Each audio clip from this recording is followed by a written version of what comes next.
এজন্য যখন আমাদের ক্ষুধার তাড়না আসবে, যখন বিপদের মধ্যে পড়ে যাইবা, সন্তানদেরকে ভালো পোশাক পরাইতে পারে না এমন মা বাবা আছে না নাই? বহু মা বাবা আছে বংশসূত্রে তারা অসচ্ছল, তেমন টাকার মালিক না, সারাদিন অটো চালায়, সারাদিন রিক্সা চালায়, দিন মজুরের কাজ করে। এই যে ইটার বাটার মধ্যে অনেক দিন মজুর আছে, সারাদিন সন্তান স্ত্রী সবাই মিলে কাজ করে, তারপরেও মাস শেষে ভালো খাবার খাইতে পারে না, বছর প্রান্তে ঈদের সময় ভালো পোশাক পরিধান করতে পারে না রে মুমিন। এই যে অবস্থাটা, এই যে হালাতটা, এই পরীক্ষাটা আমাদেরকে দেন কে? এ মুমিন মুসলমান, এই পরীক্ষার মধ্যে উত্তীর্ণ হওয়ার পরে ধৈর্য হারা হওয়া যাবে না, সবর এখতিয়ার করতে হবে। আমার আল্লাহ তাআলা বলেন, এই বিপদের মধ্যে পড়ার পরে, এই মুসিবতের মধ্যে পড়েও যদি কোনো বান্দা আমি আল্লাহ তাআলার উপর ভরসা করে ধৈর্য ধারণ করে, আল্লাহ তাআলা আল্লাহর নবীকে জানায় দেয়, ওগো পয়গম্বর আপনি আপনার উম্মতদেরকে জানায় দেন, যারা বিপদে আপদে মুসিবতে ধৈর্য ধারণ করছে তাদের জন্য একটা সুসংবাদ দেন, ওয়াবাশশিরিস সাবিরিন। আল্লাহু আকবার বলেন। আল্লাহ তাআলা বলেন, ও মানুষ শুনো, তোমরা ধৈর্য ধারণ করছো আমি রবের উপর, আমি আল্লাহ তাআলা কুদরতি সিসি ক্যামেরা দ্বারা সব সময় তোমাকে পর্যবেক্ষণ করেছি রে গোলাম। আমি দেখছিলাম তুমি এই অবস্থাও আমি আল্লাহর উপর ধৈর্য ধারণ করো কিনা, আমি আল্লাহ তাআলাকে মানো কিনা। এজন্য আমি যখন দেখলাম তুমি আমার উপর ভরসা করছো, হাবিব আপনি জানায়া দেন তাদের জন্য পরকালে বড় পুরস্কার রয়েছে। সুবহানাল্লাহ বলেন। আউলিয়ারা কারে উকবা ইখতিয়ার, জাহেলারা কারে দুনিয়া ইখতিয়ার, মাইলে মোমেন সোয়ে মোমেন মিশাওয়াদ, মাইলে কাফের সোয়ে কাফের মিশাওয়াদ।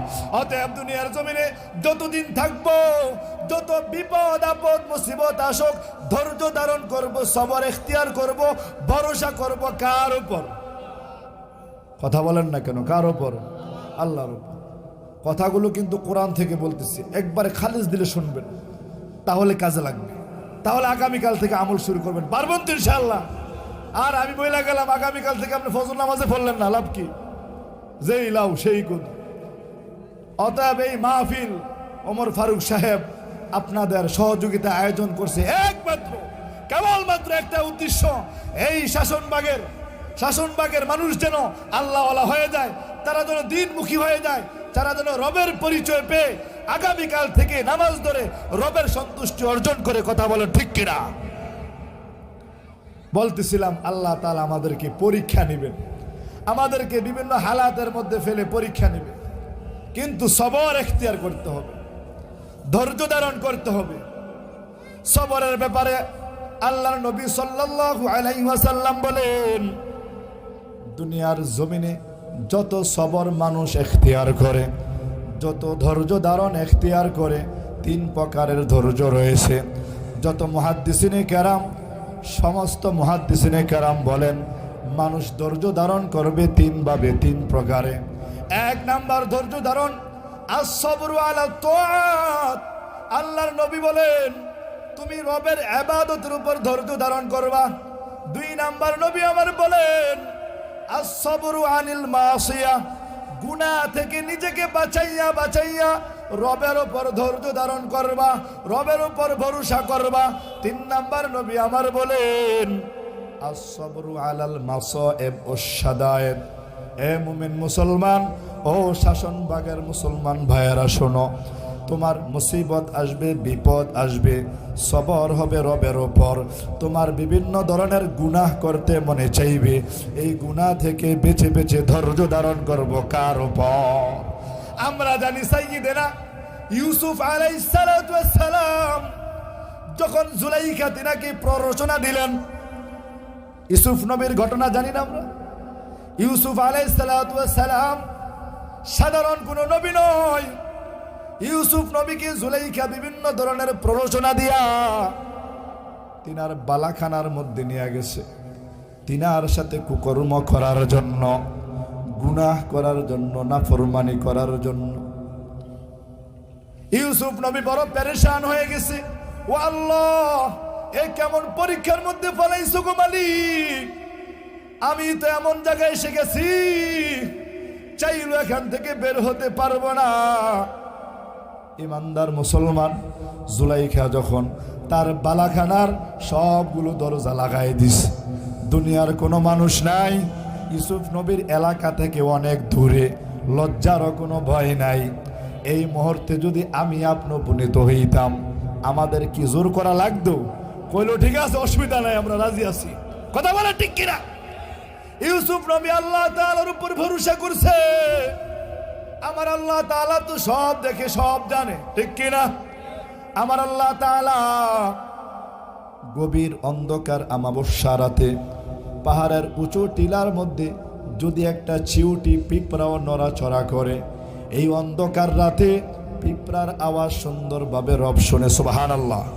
আমার রব ওই অন্ধকার রাতে কালো পিঁপড়াটাকে সুন্দরভাবে দেখে। আমার রবের কাছে কোনো কিছু অস্পষ্ট নয়, কোনো কিছু গোপন নয়। আমার রবের সিফাতে সামা, সিফাতে বাসর, সিফাতে আজালি, এগুলো আমার রব সব সময়ের জন্য তিনার জন্য দায়মি, তিনার জন্য ওয়াজিবুল উজুদ। আমার রব ওই সময় দেখেন ইউসুফ নবী চিন্তা করছে, আমার রব আমাকে পরীক্ষার মধ্যে ফালাই দিছে, কিন্তু এই গুনার মধ্যে পড়ে গেছি। আল্লাহর নবী জানাই দিছে, আস-সাবরু আনিল মাসিয়া, যখন তুমি কোনো গুনাহের মধ্যে পড়ে যাইবা, রাতের অন্ধকারে যখন তুমি মোবাইলটা হাতে নিয়ে ইউটিউবের মধ্যে ঢুকে গেলা, বেগানা নারী যখন দেখতে মনে চায়, যখন কোনো গুনাহের জিনিস দেখতে মনে চায়, এই কঠিন মুহূর্ত আমরা ভরসা করব কার উপর? জোরে বলেন, কে? দেখেন আজকালকের যুবক সমাজ ইউটিউব নিয়ে বিভিন্ন ওয়েবসাইটে ঢুকে খারাপ খারাপ ভিডিও দেখে হাজারো যুব সমাজ যুবতীরা বিরারছে, তারা অবলীলায় তাদের যৌবন নষ্ট করে ধ্বংস হয়ে যাচ্ছে। কথা বলেন ঠিক কিনা? ইউসুফ নবী চিন্তা করছে, না না না, এখানে যদিও এই প্রাসাদের মধ্যে কোনো মানুষ নাই, যদিও দুনিয়ার কোনো মানুষ নাই, এই সব সময় দেখেন কে? জোরে বলেন না কে? ইউসুফ নবী আমার রবের উপর ভরসা করে সামনের দিকে একটা দৌড় দিস। আল্লাহ তাআলার কুদরতি ফেরেশতারা বলে, ও ফেরেশতারা শুনো, আমার নবী পেরেশানির মধ্যে পড়ে গেছে, চাইলে গুনাহ করতে পারতো, চাইলে নাফরমানি করতে পারতো, কিন্তু আমার ভয় এই গুনাহ থেকেও আমার উপর সবর করেছে, ধৈর্য ধারণ করেছে। যাও যাও যাও, কুদরতি ভাবে দরজাগুলি খুলে দাও। আল্লাহু আকবার বলেন।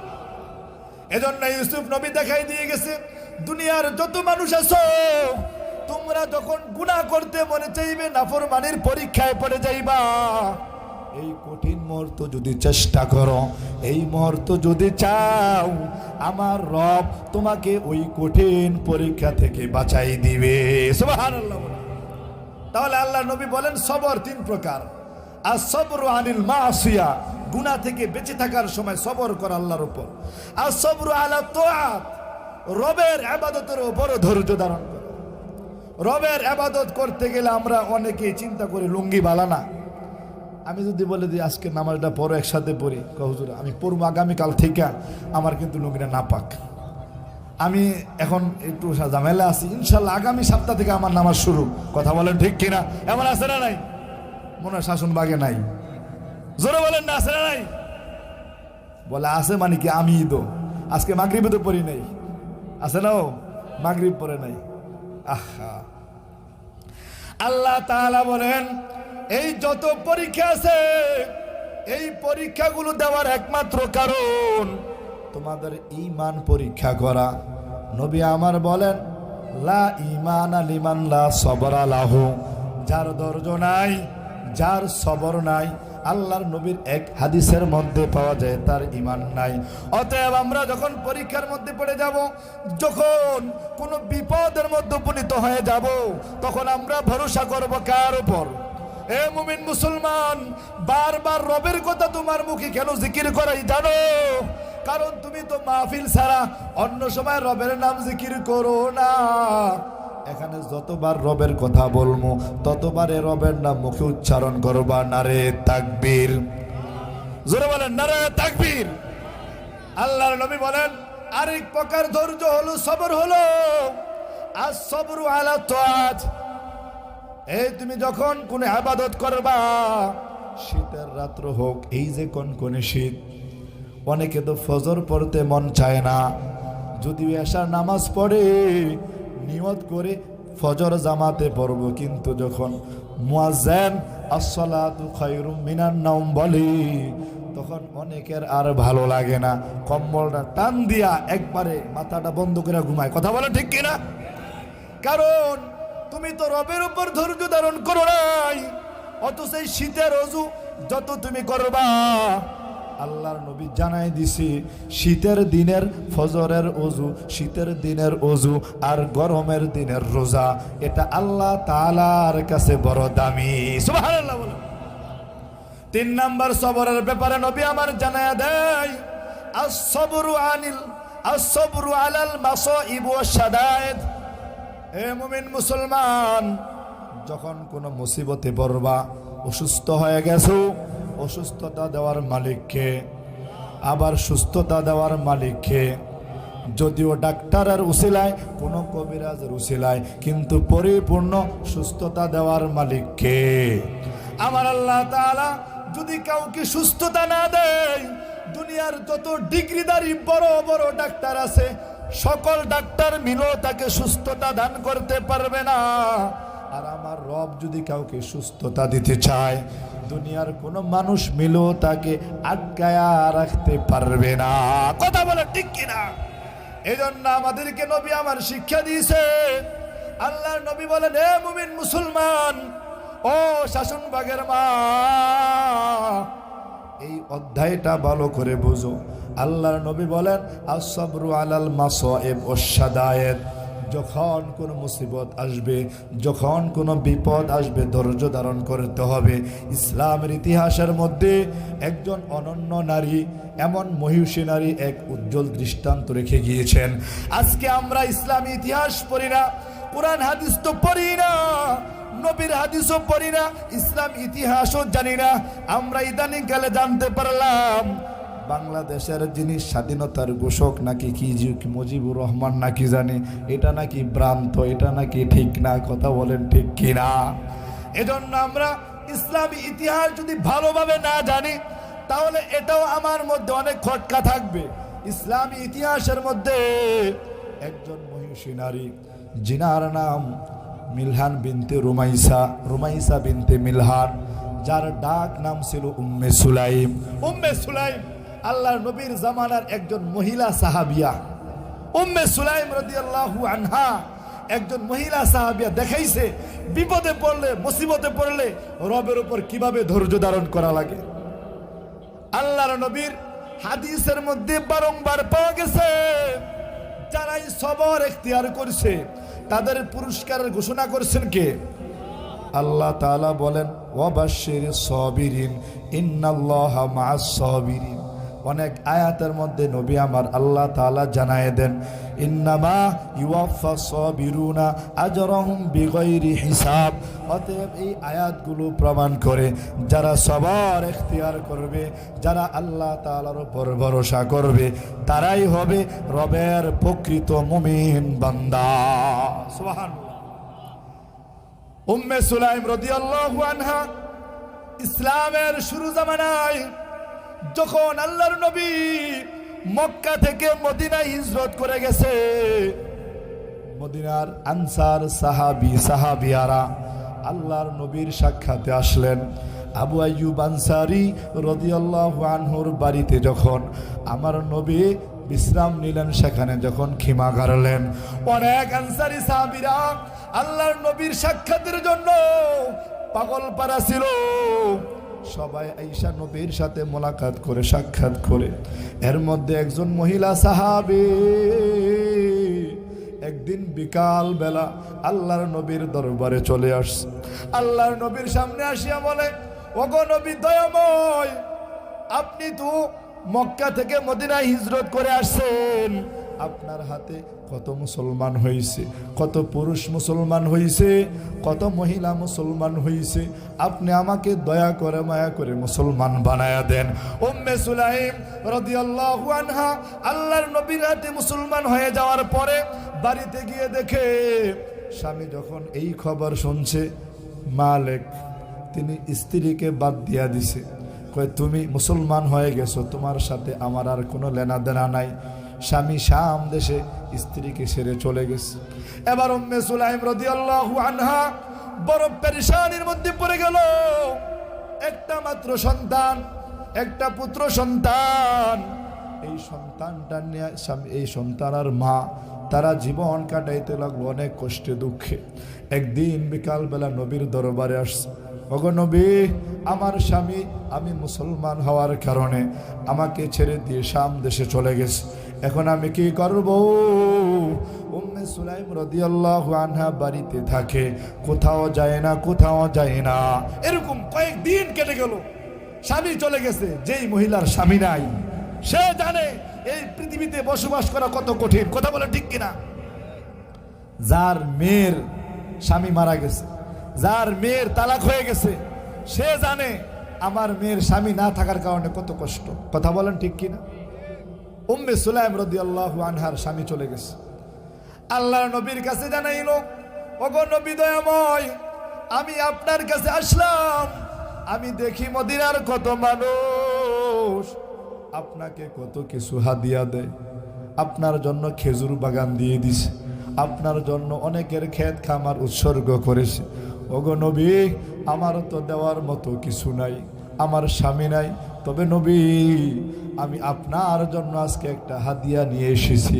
উম্মে সুলাইম আল্লাহর নবীর কাছে হাতটা বাড়াই দিয়া বলেন, এ নবী শুনো, আমার দেওয়ার মতো কোনো খেজুরের বাগান নাই, আমার তেমন কোনো সম্পদ নাই, তবে আমি আজকে আমার সবচেয়ে বড় সম্পদটা আপনাকে আমি দিয়ে দিব। বলে কি দিবা, কি দিবা?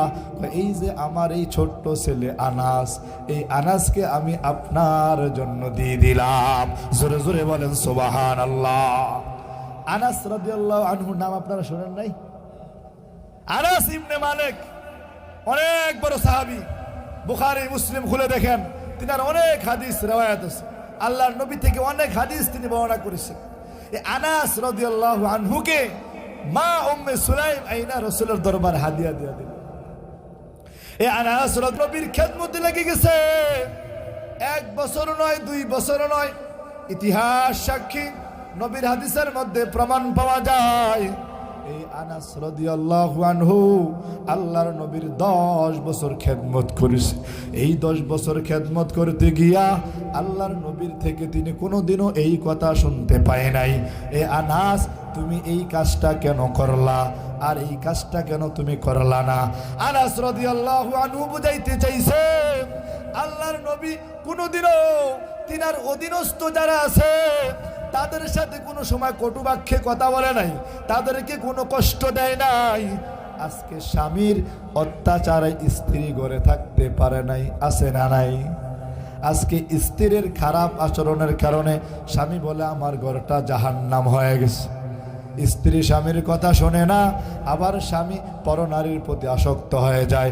পরকীয়ার রোগে আজকে সব সমাজ নষ্ট হয়ে গেছে। কথা বলে ঠিক কিনা? এ মুমিন মুসলমান, বুঝাইতে চাইলাম বিপদের মধ্যে, মুসিবতের মধ্যে কিভাবে ধৈর্য ধারণ করা লাগে। উম্মে সুলাইমের আসল জায়গা, এই জায়গাটা মনোযোগ সহকারে শুন, কিভাবে তিনি বিপদের মধ্যে ধৈর্য ধারণ করলেন।